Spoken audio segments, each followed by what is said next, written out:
നമ്മൾ കേക്കൊക്കെ കഴിച്ച് കഴിഞ്ഞാൽ ഒരു ബട്ടർ പേപ്പർ കിട്ടുമല്ലോ. അപ്പോൾ ആ ബട്ടർ പേപ്പർ കൊണ്ടൊരു ക്രാഫ്റ്റ് ചെയ്യാമെന്നാണ് വിചാരിച്ചത്. അപ്പോൾ ആദ്യം തന്നെ അതിൻ്റെ ഓരോ ലെയറും ഇങ്ങനെ കട്ട് ചെയ്ത് കൊടുക്കുകയാണ് ചെയ്തിട്ടുണ്ടായിരുന്നത്. അപ്പോൾ ഫ്ലവർ കാണാൻ ഒന്നും കൂടി ഒരു ഭംഗിയുണ്ടാവും. പിന്നെ നമുക്ക് ഫ്ലവർ വേസ് വേണമല്ലേ. അപ്പോൾ അതിന് വേണ്ടിയിട്ട് ഞാൻ എടുത്തിട്ടുണ്ടായിരുന്നത് ഐസ്ക്രീമിൻ്റെ ബോട്ടിലാണ്. അപ്പോൾ നിങ്ങൾക്ക് ഇഷ്ടമുള്ള ഒരു ബോട്ടിൽ എടുക്കാം.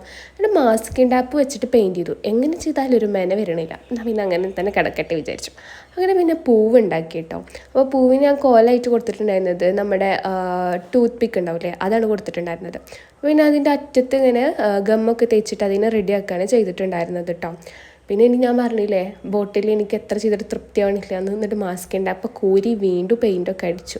അപ്പോൾ കുറച്ചും കൂടി മെനൊക്കെ തോന്നി. പിന്നെ അതിനൊന്നും കൂടി ഭംഗിയാക്കാമെന്നൊക്കെ വിചാരിച്ചു കേട്ടോ.